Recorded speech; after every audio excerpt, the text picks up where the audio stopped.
Welcome. I'm Jo. I'm an ex-teacher who left teaching after 10 years, and I started an Instagram page when I left teaching, which is called Miss More, No More, all about life after teaching, the funny side, the quite serious side of teaching and how that makes you feel.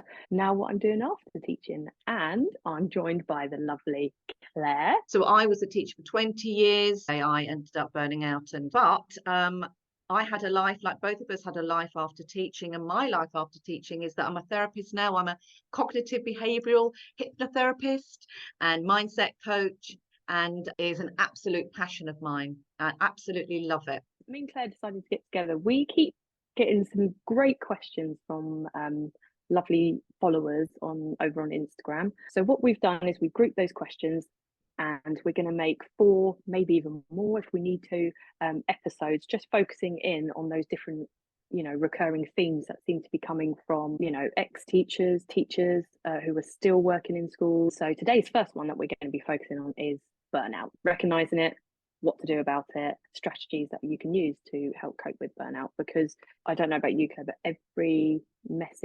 any message that I get from either a teacher or ex-teacher or teaching assistants often get into touch with me as well. The message always starts out with, this might sound silly, but I just can't cope anymore. I can't do this anymore. I'm at rock bottom. The thought of going back tomorrow fills me with dread. I read those and I just think, oh God, because I could just remember feeling that way on a Sunday, those real Sunday scaries. Sounds quite cute, doesn't it, Claire? It sounds quite sweet and, oh, Sunday scaries, but it's not. It is pure, like, pit of the stomach dread, isn't it? So we've come up with this episode today for all about burnout, and then we're going to do some more. They're just videos that I wish I'd seen when I was a teacher and having these feelings. And I'm sure Claire would say the same. Leaving teaching is such a big thing, and you kind of just I wish there was a bit more guidance on that, and people out there who were willing to be open about that journey as well. So yeah, this is how this all came about. Recognizing signs of burnout. So I've not really had teachers or ex-teachers actually say I am burnt out, but all the things that they list, I'm in my head, I'm going, you're very burnt out. And when I was teaching, I didn't really recognize the signs either, if I'm completely honest. I didn't have that name to put to how I was feeling. What would you say are the real clear signs of burnout? I think when people look back and reflect, you can sort of start to see signs. So something's not right, but basically it's a reaction to intense and chronic stress, feeling burnt out and feeling exhausted and emotionally exhausted. So that's sort of the main sign. And I do think that a lot of people, that's what they think burnout is. And there's sort of like 3 main signs, really. So that's the first one. I think a lot of people maybe do recognize that, but then they don't know what to do about it. So that's just the trouble, why it can just get worse, because you push it away, or even if you go to your doctors, there still isn't, I don't feel, necessarily the support that you need, certainly the support that I found. And then the second thing, which I was so interested when I did the research, that you can start to feel sort of alienated or detached from your work. I know for me, I look back and think, things started to become a little bit sort of spacey almost, and awful to say this, but you can just start not to care so much. I think that's the thing, is that who you are starts to, I feel like I was being drained, slowly being like a vampire, everything was being sucked out of me. And then the third thing is it can start to affect your performance. And I think that was the thing I really noticed, was that my mind was saying, right, come on, let's do this, let's do that. I was an early years teacher, which is, there's lots of setting up and my classroom and everything that normally I would love to do. And I sort of have this like huge block. And I'd want to do these same things that I would find easy. And then everything started to become like walking through mud. It just, everything that I could normally do became more and more difficult. And when you've got all these 3 together, they sort of really do encompass burnout, because you can get signs and symptoms, but not get to the stage where, like I did, you have to resign. And this is what we want. This is what Jo and I want, is like, please, if you spot any of this, please listen to what we're saying today, because there is something that you can do about it. And even if you are fully burnt out, like I was, you still can do it as well. So, and it could start with something like stress about not having enough time to do your job. Now, all teachers feel this again, but it starts to mount up. So it could be that with that.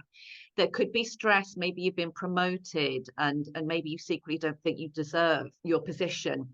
There could be a colleague, you know, that feels like they're out to get you. You know, I talk to teachers, a lot of teachers do mention other colleagues. I think that the general public doesn't realize just how devastating a toxic atmosphere or toxic colleague, what that can do to your stress levels.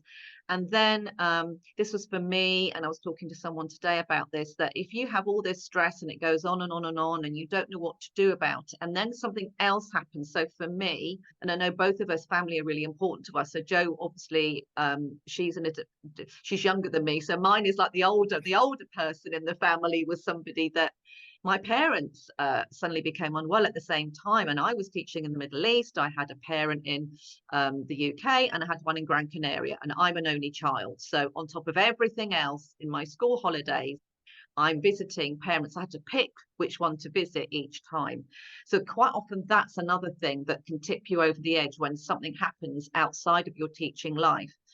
And then another sort of thing that I read about burnout that I resonate with is that's when you realize when there's something else that you have to do, and finally you get like, there's nothing there is nothing left in the tank, and yet you still are trying. So you're literally like in a car, you're running on empty, and that's the real danger sign. And I think I sort of did know, but I was in a position where I just didn't have any help, and I didn't know how to ask for help.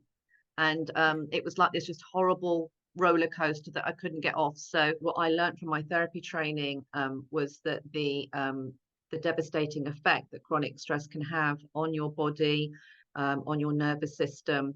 And so if you're just stressing your nervous system out long term, you know, when you get stressed, like a little bit of stress is good, like you can call it like positive pressure, you know, if there's an interview or something, you know, you do need to have that motivation. But the feeling like my tank had run dry, and then when I found out from my therapy training exactly then what does happen is that it literally is like you have these stress hormones that run through your body to gear you up energetically to run from the tiger. That's what we used to do back in the day.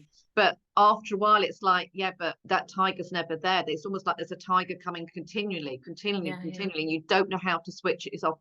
And I think it's not understanding and not knowing how to switch off the stress. That's what's really devastating. And the evidence is quite clear that long-term stress is devastating for your health. There's all sorts of diseases that can then come of it. And then for me, even worse, because I didn't pay attention, was then I had a health scare. You know, I had a cancer diagnosis. And so if you don't look after yourself down the line, things can be really, really devastating for you, especially the longer you've been in teaching and as you got older, like, you know, I was older as well. So your immune system can become compromised. So it is really, really important for people to, hopefully, if they identify themselves, is to just do something about it. And we want to help. Okay, so there is a little bit of research so there are some really interesting stats on burnout in teaching. There's a government survey, so it is known about. It's not just a teacher secret. In 2021, a YouGov teacher track survey of over 1,000 teaching staff reported that 1 in 2, that's 50%, having suffered at least one characteristic associated with work-related burnout all the time. So we've got 89% responded they felt a lack of energy or exhaustion. Remember, that's sign number one, in relation to their job, or some of the time. 80% felt negativity or cynicism related to the teaching profession, some or all of the time.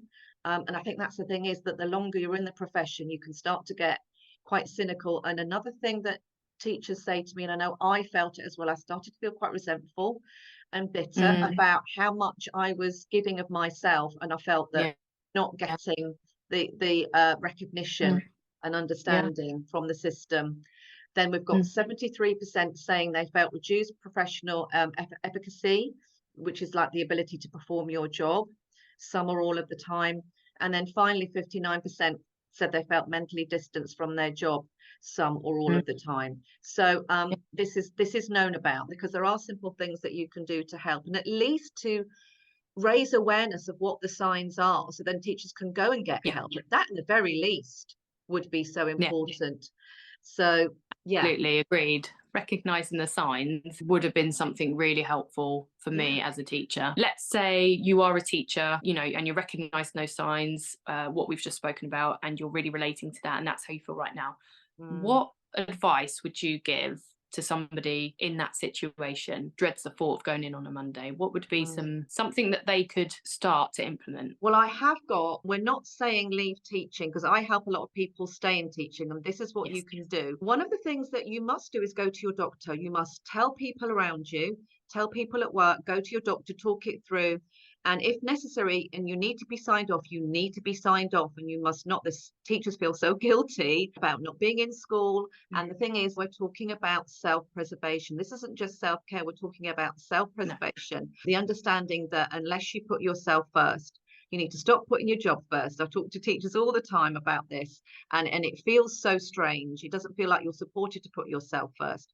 So you put yourself first, you talk to people, maybe go to your doctors, and if you need to be signed off, you need to be signed off. So that's that, because you need to have some sort of rest. I was a busy teacher. I thought, well, I can't do things that take a long time. So the things that I really liked, and they're all evidence-based, all proven, and then other teachers were asking me, oh, what are you doing, you know, so I was sharing things with them, and some of them became my case studies and then became my clients. So I got to sort of try and test things that could work if you were a really busy teacher, and that would be like 1 minute or less. So strategy number one is all to do with lifting your own mood. So I've got lots and lots of visualization exercises, even as something as simple as just visualizing your day going well. And a lot of the things that I say to people, and I deliberately pick the ones that are really effective but really simple, like not rocket science, because I don't want to confuse anyone. And what we're talking about is, it's you doing it consistently, not just doing it once or a one-off. It is when you do this consistently, because you're looking to rewire your brain, because you've got a lot of stress, a lot of negative mental patterns going on there. So that's strategy number one. Then strategy number two, calming your body. You really, really need to calm your nervous system down, and do that as much as possible, little and often. And so breath work's amazing for that. And then strategy number three is all about calming your mind. So like mindfulness and mindset tips. And again, all of these, you can just do them for 1 minute or less.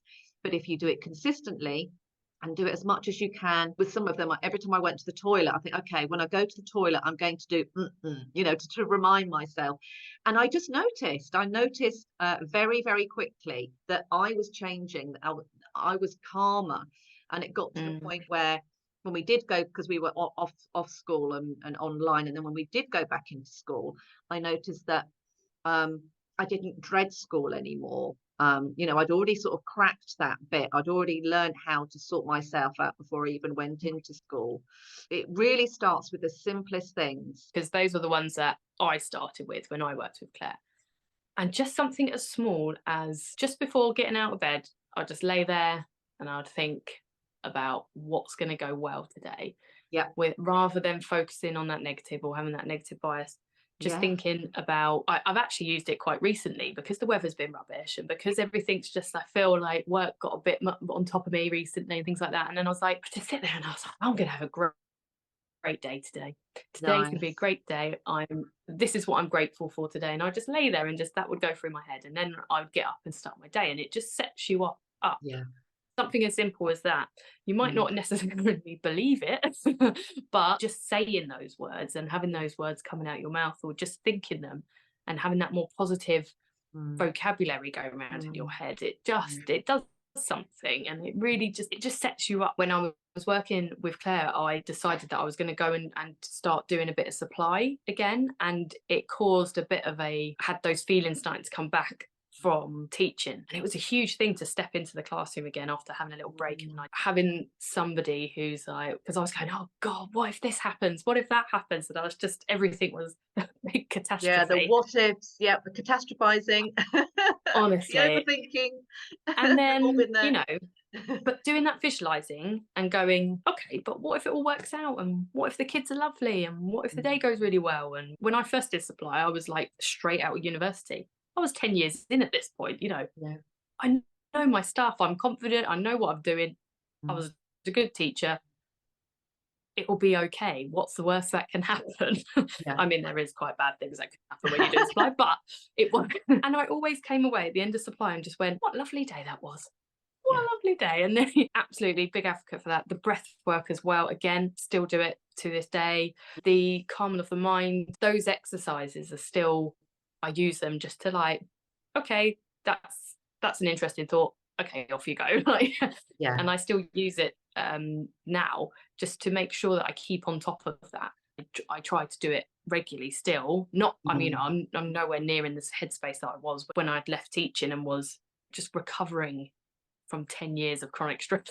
Absolutely. And this is, if you're in teaching, this is why, even if you're intending on leaving, then, that's why I say, well, let's get to work now, because, as I said about these sort of worrying mindset patterns, unless you deal with them, they will follow you. That sort of natural worrying, overthinking, and then you will start to, like a dog with a bone, then you'll start at it with the next thing, with the next, you'll start to find things. It's like you said, Jo, there's negativity bias that we're set up. It's the sort of, we're set up as threat detectors, and the brain is just trying to keep us safe. And that's what I was really quite thankful to learn about that, because I sort of thought, well, I'm a positive person. Why is it that I can't seem to stop focusing on things that aren't going well? And like Jo said, it has to be an active thing. Like, that won't come naturally to you. Very few people naturally will look on the bright side. You have to train yourself to do that. But the more you do that throughout the day, and I just thought that was great what Jo was saying, you just look for the good, look for the great things, expect great things to happen. The more you do that, the more, like I said before, you are rewiring the brain to expect that good things are going to happen, and then you'll notice them. We can self-sabotage and shut down if we're very negative, and the more positive you are, the more open you are, the more you'll notice that something that somebody said that could be maybe something that's going to help you, or you're reading something and you pay attention to something that you might self-sabotage. And like with me, for the first time, I listened to this little voice going, therapist. For years, this little voice had been trying to say it, and I just kept, nah. If there is anyone that reaches out to you and does this, it is you being a better person. I feel like it just sort of spreads. The ripple effect. Not being a better person, but just being in a better mindset and a frame of mind, and it just, people see it in you and they notice it in you, and it just gives you this confidence that it will be okay. And one of my clients that I've been working with, and I was trying to upload it on my stories today. It was so annoying. It was just taking so long. But one of the things we spoke about was something to look forward to, was booking a holiday. And she was in quite a bad place when I started working with her. But she was considering leaving teaching, but it wasn't a done deal. And now she's at the stage where, I said in my stories, where I'm like, okay, so any negative emotions about school now? She's like really scratching around. Like, she's like, no, not really. Like, but if anything comes up, I just know I can cope with it. And that's the difference, where the same with me, where I've gone from I can't cope with it to I know I can cope with it. So it's not like your life suddenly gets easier to some degree. Is it what it is that happens, that you change. And she's actually talked about the fact that, because this also is about being kinder and compassionate with yourself, and the more that you do that, and it's really important that you do that, because we can all beat ourselves. This is what happens, isn't it? We beat ourselves up in our own mind. We believe that inner critic. And then the more kind and compassionate we are with ourselves, we actually start to become a kinder and compassionate self with others. And she's actually noticed, and I noticed it as well. And also you get a resilience. I mean, I don't know whether there's anything that you've noticed, but certainly with me, this whole, once I realized I could change my mind about things, that I didn't have to believe everything that I thought. Like, I'm a runner now. Well, yes, I am. Stop it, Claire. I am a runner, not a long distance runner, but I told myself for years I'm not a runner. So I am now. I do cold showers. There's all sorts of things. I then thought, do you know what? I'm going to test that thought out. The other aspect to what I'm talking about is the idea of repetition, mental rehearsal. That's one really very, very successful way. There are others, and there are other things that happen with the way that I work with people. But this is the simplest and easiest and evidence-based way to, and it links up with your habits, it's just this mental repeating. So that you're starting to replace these sort of more negative habits with some positive ones. And the more you start to do that, then you will start to notice that you change. And so some of my clients are therapists, some of my clients are psychologists. It's like we don't stop suffering with stress and anxiety. That doesn't happen. It's just that you, like I said before, it's just you're able to cope with it better. Yeah. You've got this resilience there. Yeah. Using all those strategies wasn't just good for me on my journey of leaving teaching, but actually is now something that's just in my everyday. Like I apply it to when I'm doing a workout, or like you said, going for a run. All these things, they're not just specific to dealing with stress from teaching or in teaching or leaving teaching. They're strategies that you can use within every day life. If you wanted to have a chat with me, if what I'm saying has resonated with you and you are concerned, then please do get in touch, and I assess everybody individually.